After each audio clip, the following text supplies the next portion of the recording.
Hello दोस्तों, group D में जितने भी क्वेश्चन 5 अगस्त को फर्स्ट शिफ्ट में आए हैं सभी का मैं यहाँ पे एक्सप्लेनेशन करने जा रहा हूँ। तो लेट ना करते हुए चलिए स्टार्ट करते हैं। आज है क्वेश्चन नंबर 1। पहला क्वेश्चन पूछा गया था कि तमिलनाडु का अब नया मुख्यमंत्री कौन बना है। तो इसके पहले भी ये क्वेश्चन रिपीट हो चुका है, तो इसका आंसर क्या होगा? सी जोसेफ विजय, ठीक है, जिसे विजय थेलापति के नाम से भी हम लोग जानते हैं। क्वेश्चन नंबर 2, अंतर्राष्ट्रीय महिला दिवस 2026 का आधिकारिक संयुक्त राष्ट्र विषय क्या था? तो क्या था? थीम था उसका right, justice, action for all women and Indian girls, अधिकार, न्याय, कार्रवाई सभी महिलाओं और लड़कियों के लिए, ये answer. Question number 3, West Bengal के न्यू कैबिनेट मिनिस्टर कौन बने हैं? मतलब वेस्ट बंगाल का क्वेश्चन था कि वेस्ट बंगाल का अभी चीफ मिनिस्टर कौन है। तो पश्चिम बंगाल का अभी वर्तमान में शुभेंदु अधिकारी जी चीफ मिनिस्टर हैं। कुछ दिन पहले विधानसभा का चुनाव हुआ था जिसमें ममता बनर्जी को हरा के शुभेंदु अधिकारी जी ने यहाँ के मुख्यमंत्री बनाए गए। कौन एक कोशिकीय जीव है? तो अमीबा, पैरामीशिया और बैक्टीरिया एक कोशिकीय जीव है। इस तरह क्वेश्चन आया था, इनमें से ऐसा क्वेश्चन आया था, तो मैं सारे का मेंशन कर दिया हूं। एग्जाम में कोई भी आया तो आप तीनों का याद कर लें, ठीक है। कॉपर ऑक्साइड प्लस HCl को मिलने से क्या बनता है? तो यहाँ पे कॉपर ऑक्साइड प्लस 2HCl को मिलने से कॉपर क्लोराइड प्लस H2O बनता है। कॉपर ऑक्साइड और हाइड्रोक्लोरिक अम्ल मिलकर कॉपर क्लोराइड और पानी बनता है, ठीक है। जलवायु परिवर्तन सूचकांक में इंडिया का रैंक क्या है? तो जलवायु परिवर्तन सूचकांक में इंडिया का रैंक 23 नंबर का है। देखिए हूबहू क्वेश्चन रिपीट हो जा रहा है, ऐसा नहीं कि क्वेश्चन उससे रिलेटेड क्वेश्चन भी दे रहा है, बट कई शिफ्टों में सेम क्वेश्चन रिपीट हो रहा है। तो आप जरूर से जरूर अपने जो प्रीवियस शिफ्ट में जो क्वेश्चन आए उसे जरूर करके जाए। समान नागरिक संहिता यूनिफॉर्म सिविल कोड लागू करने वाला तीसरा राज्य कौन बना? तो असम मई 2026 में uniform civil code bill pass करने वाला भारत का तीसरा राज्य बन गया। पहला था उत्तराखंड, दूसरा था गुजरात और तीसरा भी असम बन गया, ठीक है। सार्वजनिक मामलों में पब्लिक अफेयर्स क्षेत्र में 2026 पद्म विभूषण पुरस्कार किसे दिया गया? तो श्री टी थॉमस और श्री VS चतुर्नंदन को मरणोपरांत, याद रखिएगा, मरणोपरांत को पब्लिक अफेयर्स के क्षेत्र पद्म विभूषण सम्मान दिया गया। ब्रिक्स फॉरेन मिनिस्टर की बैठक कहाँ हुई 2026 की? तो 2026 की ब्रिक्स बैठक नई दिल्ली में हुई। गन्ने के रस से इथेनॉल किस प्रक्रिया द्वारा बनाया जाता है? तो किण्वन प्रक्रिया, फर्मेंटेशन जिसे कहते हैं, द्वारा बनाया जाता है, जिसे ईस्ट की मदद से शर्करा को अल्कोहल में बदल दिया जाता है। आकाश का रंग नीला क्यों दिखाई देता है? प्रकाश के प्रकीर्णन के कारण, जिसे स्कैटरिंग ऑफ लाइट कहते हैं, उसके कारण आकाश रंग नीला दिखाई देता है। नीले रंग का तरंगदैर्घ्य कम होने के कारण वायुमंडल के कण इसे सबसे अधिक फैलाते हैं, ठीक है। क्वेश्चन नंबर 12, पावर 80 वाट है, समय दिया हुआ है 30 सेकेंड, तो कार्य क्या होगा? इसका फॉर्मूला होता है वर्क बराबर पावर इनटू टाइम, तो गुना कर दिए तो 240 जूल हमारा आंसर आ गया। क्वेश्चन था इलेक्ट्रॉन, प्रोटॉन और न्यूट्रॉन के द्रव्यमान का बढ़ते क्रम में क्या है? तो इलेक्ट्रॉन सबसे, न्यूट्रॉन सबसे बड़ा, इलेक्ट्रॉन फिर प्रोटॉन फिर न्यूट्रॉन, ठीक है। इलेक्ट्रॉन का द्रव्यमान सबसे कम और न्यूट्रॉन का सबसे अधिक होता है, ठीक है। चलिए आगे देखते हैं।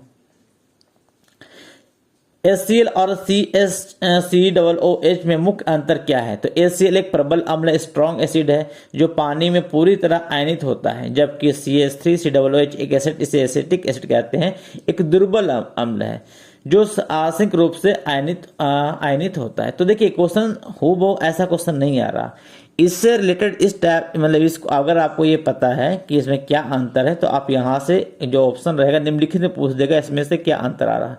तो आपको अगर ये पता है तो आप एग्जाम में आंसर लगा सकेंगे, ठीक है। क्वेश्चन नंबर 15, तंत्रिका तंत्र की कार्यात्मक इकाई क्या है? तो न्यूरॉन या तंत्रिका कोशिका। निस्पंदन जिसे फिल्ट्रेशन कहते हैं, उसका गुण क्या है?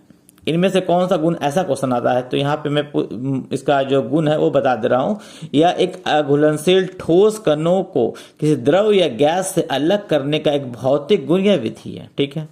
यहाँ लेंस से आया, उत्तल दर्पण की फोकस दूरी 40 सेंटीमीटर है और प्रारंभिक दूरी -20 सेंटीमीटर। तो वेलोसिटी क्या होगी इसकी, मतलब अंतिम गति क्या होगी इसकी? तो देखिए फॉर्मूला होता है 1/f बराबर 1/v प्लस 1/u, यहाँ से बैठाएंगे तो ये हमारा आंसर। देखिए हो सकता है नंबर आगे पीछे हो, बट क्वेश्चन का जो पैटर्न है ये सेम है, ठीक है।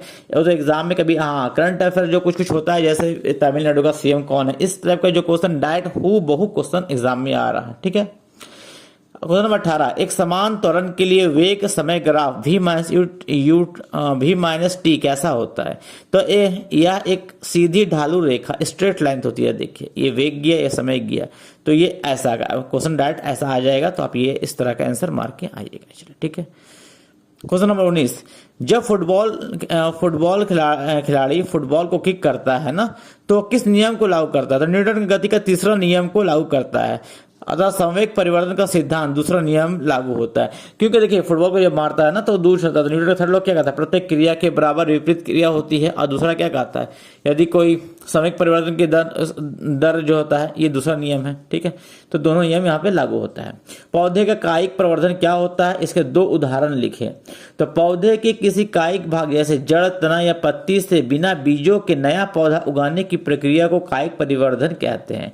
जैसे गुलाब की कलम लगाना, आलू की आंख से नया पौधा उगाना। देखिए गुलाब का आप टहनी काट दे और कहीं पर लगाएं तो गुलाब फूल लग जाएगा, है ना।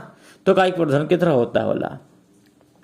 वृत्त गति करते हुए पिंड पर केंद्र की ओर लगने वाला बल क्या कहलाता है। तो अभिकेंद्री बल, ये सेंट्रीपिटल फोर्स कहते हैं। अब इसके बारे में आप पूरा डिटेल्स पढ़ के जाइए ताकि अगर इससे कहीं भी क्वेश्चन आए तो आपका ना छूटे, ठीक है।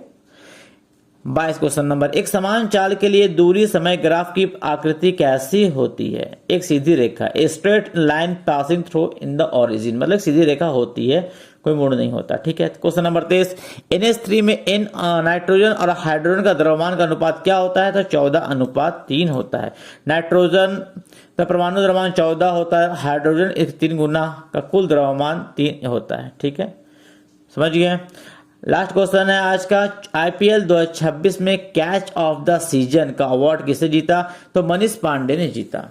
तो उम्मीद करता हूं हमारे पास जितने क्वेश्चन है मैं आपको पूरा क्वेश्चन दे पाया हूं। आने वाले शिफ्ट में जो क्वेश्चन आएंगे मैं उसे अच्छे एक्सप्लेनेशन के साथ आपको प्रोवाइड करवाने की कोशिश करूंगा। इसके लिए आप कुछ नहीं, प्लीज मेरे चैनल को अगर आपने देख लिया है तो मेरे चैनल को सब्सक्राइब कर लें एंड दोस्तों के साथ शेयर जरूर करें। वाले शिफ्टों में मैं एक्सप्लेन करके सारी मैथ का भी, रीजनिंग का भी एनालिसिस करके आपको पूरी डिटेल्स में बताने की पूरी कोशिश करूंगा। एंड जो आने वाले एग्जाम में ग्रुप डी की न्यू वैकेंसी आने वाली है और टेक्नीशियन की जो भी न्यू अपडेट है, मैं सारी चीज़ें आपको ऑथेंटिकेशन के साथ आपको प्रोवाइड करवाने की पूरी कोशिश करूंगा।